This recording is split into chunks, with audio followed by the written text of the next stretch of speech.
Hi hello ಆತ್ಮೀಯ ಹೇ ಸೀತಾರಾಮ್ ವೀಕ್ಷಕರೇ, ನಾನು ನಿಮ್ಮವ ಇವತ್ತು ಮಲ್ಲಪ್ಪ ಜೋತ ತಮಗೆ ಇವತ್ತಿನ ಪ್ರಮುಖ ಸುದ್ದಿಗಳಿಗಾಗಿ ಆಹ್ವಾನಿಸ್ತಾ ಇದ್ದೇನೆ. ತಾವು ನೋಡಬೇಕು, ನೋಡೋದ್ರ ಜೊತೆಗೆ ನಿಮ್ಮ ಅಭಿಪ್ರಾಯ ಮಾಡಿಸ್ತಾ ಇರಬೇಕು.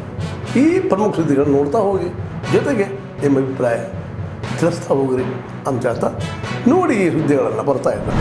We already told that by taking spirit from this conference, Jai Bapu, Jai Bhim, Jai Samvidhan Abhiyan from December 27, 2024 to January 26, 2026, more than a year, continuous campaign including Padayatra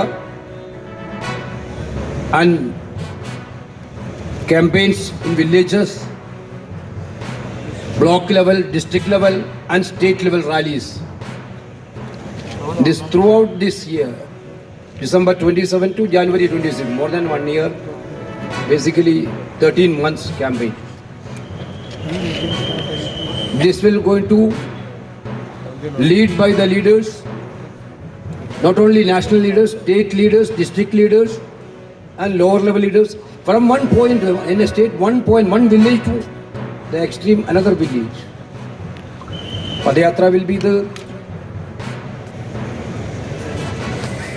seminars will be there, public meeting will be there, public rallies will be there. This will be going to be a massive campaign. In that campaign, we will raise the attack on constitutions.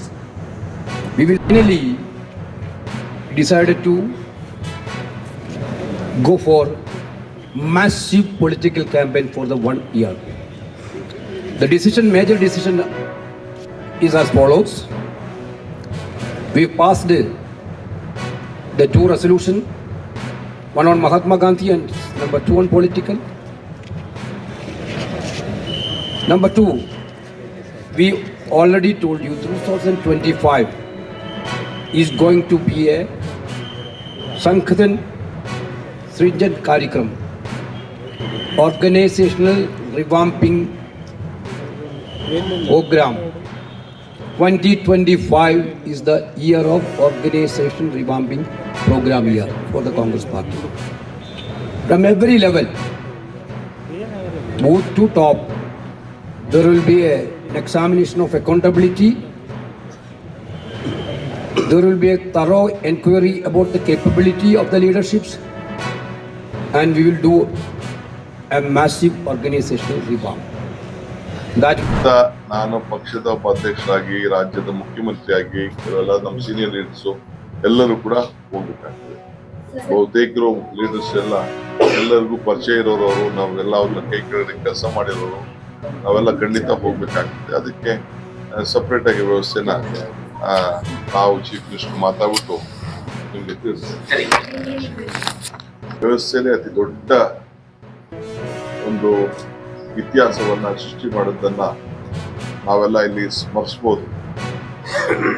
ಒಬ್ಬ ಸರಳತೆ, ಒಂದು ದೊಡ್ಡ ಹೆಸರು, ಒಂದು ಮಾತು ಕೂಡ ಬಹಳ ಮೃದುವಾದಂತ ಮಾತು, ಯಾವಾಗಲೂ ಕೂಡ ಗಾಂಭೀರ್ಯತೆ, ಪ್ರಾಮಾಣಿಕತೆ, ಆಡಳಿತದಲ್ಲೂ ಕೂಡ ಈ ದೇಶವನ್ನ ಎಲ್ಲ ರಂಗದಲ್ಲೂ ಕೂಡ ಆಂತರಿಕವಾದ ವಿಚಾರ ಇರ್ಬೋದು, ಹೊರಗಡೆ ದೇಶಗಳ ಜೊತೆ ಇರುವಂತಹ ಒಂದು ಸಂಬಂಧ ಇರ್ಬೋದು, ಮತ್ತು ಅವರ ಕಾಲದಲ್ಲಿ ಕೊಟ್ಟಂತ ಅನೇಕ ಆರ್ಥಿಕ ವ್ಯವಸ್ಥೆ ಅವ್ರಿಗೆ ಸದಾಕಾಲ ಚಿರಋಣಿ ಆಗುತ್ತೆ.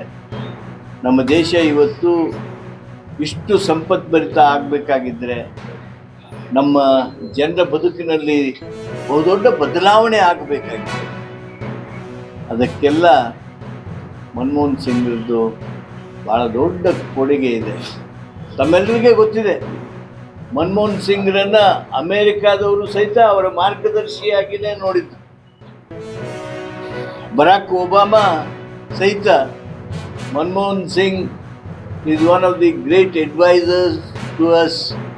ಅವರ ನೀತಿಗಳು ನಮಗೆ ಪ್ರೇರಣೆ ನೀಡಿವೆ ಅನ್ನುವಂಥ ಮಾತನ್ನು ಹೇಳೋದ್ರ ಮೂಲಕ ಮನಮೋಹನ್ ಸಿಂಗ್ರ ವ್ಯಕ್ತಿತ್ವ ಎಂಥದ್ದು ಅನ್ನೋದನ್ನು ಕೊಂಡಾಡಿದ್ರು. ಜಗತ್ತಿನಲ್ಲಿ ಬಹುತೇಕ ರಾಷ್ಟ್ರಗಳು ಅವರಿಂದ ಮಾರ್ಗದರ್ಶನ, ಸಹಾಯ, ಅವರಿಂದ ಪ್ರೇರಣೆ ಪಡೆಯದೇ ಇದ್ದದ್ದು ಯಾವುವೂ ಇಲ್ಲ. ಅಂಥ ಒಬ್ಬ ಜಾಗತಿಕ ನಾಯಕರ ಸಾಲಿನಲ್ಲಿದ್ದಂಥ ಮನಮೋಹನ್ ಸಿಂಗ್ರನ್ನು ನಾವು ಕಳೆದುಕೊಂಡಿದ್ದೇವೆ. ಭಾರತ ನಿಜವಾಗಿಯೂ ಇವತ್ತು ಅವ್ರನ್ನ ಕಳೆದುಕೊಂಡು ಬಡವಾಗಿದೆ. ನಮ್ಮ ರಾಷ್ಟ್ರಕ್ಕೆ ಅವರ ಅಗಲುವಿಕೆಯ ದುಃಖವನ್ನು ಸಹಿಸ್ತಕ್ಕಂಥ ಶಕ್ತಿಯನ್ನು ಅಂತೇಳಿ ನಾನು ಪ್ರಾರ್ಥಿಸ್ತೇನೆ. ನಾಳಿನ ಕಾರ್ಯಕ್ರಮಗಳು ನಾಳೆ ಇಲ್ಲಿವರೆಗೆ ತಾವೆಲ್ಲ ಸುದ್ದಿಗಳು ನೋಡ್ತಾ ಬಂದ್ರಿ, ನೋಡಿದಿರಿ. ನಿಮ್ಮ ಖುಷಿನೂ ಆಗಿರ್ಬೋದು, ಅಥವಾ ಒಂದು ಸಂತೋಷ ಆಗಿರ್ಬೋದು, ಒಂದು ದುಃಖನೂ ಅನಿಸ್ಬೋದು. ಯಾಕೆ ಹಾಕಿದಾರಪ್ಪ ಅಂತ ಅನಿಸ್ಬೋದು. ಏನು ಅನಿಸಲ್ಲ ನಿಮಗೆ, ನಿಮ್ಮ ಅನಿಸಿಕೆಗಳು ನಮ್ಗೆ ಭಾಳ ಪ್ರಮುಖ. ಈ ಸುದ್ದಿಗಳು ನಿಮ್ಗೆ ಏನು ಅನಿಸಿದ್ದು ನೀವು ಕಾಮೆಂಟ್ ಬಾಕ್ಸಲ್ಲೇ ಹೇಳ್ತಾ ಇರ್ರಿ. ಜೊತೆಗೆ ಎಲ್ಲಕ್ಕಿಂತ ಹೆಚ್ಚಿಗೆ ಇದನ್ನು ಶೇರ್ ಮಾಡ್ತಾಯಿರ್ರಿ ಈ ನ್ಯೂಸ್ಗಳನ್ನು. ಜೊತೆಗೆ ಏನಪ್ಪ ಅಂದ್ರೆ ಹೇ ಸೀತಾರಾಮ್ ನಿರಂತರ ನೋಡ್ತಾ ಇರ್ರಿ. ಹೇ ಸೀತಾರಾಮ್ ಇದು ಸತ್ಯದ ಕೈಗಡೆ ವಂದನೆಗಳು.